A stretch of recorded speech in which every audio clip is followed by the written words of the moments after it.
அல்லாஹ் சொல்றான். இப்போ இந்த பத்ரு போரை பொறுத்த வரைக்கும் இது வந்து நடக்குது. இந்த பத்ரு போரை பற்றி இன்னொரு விஷயம் புரிஞ்சுக்கணும். என்ன அப்படின்னா, இது எத்தனாவது போர்? இது நபி ஸல்லல்லாஹு அலைஹி வஸல்லம் அவர்கள் செஞ்சது 9வது போர்.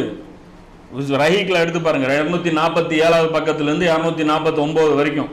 ஃபர்ஸ்ட் ஒரு போர் சைஃபுல் பஹர், வியாபார கூட்டம், இதே தான் தடுக்கப்படுறது. 2வது ஒரு போர் ராஃபிக்ல, 3வது ஒரு போர் ஹர்ரார், 4வது போர் அப்வா, இதில் நபி ஸல்லல்லாஹு அலைஹி வஸல்லம் அவர்களே தலைமை தாங்குறாங்க. 5வது போர் புவாத், இதுலேயும் ரசூல்லா தலைமை தாங்குறாங்க. 6வது போர் சஃபான், இதுலேயும் ரசூல்லா தலைமை தாங்குறாங்க.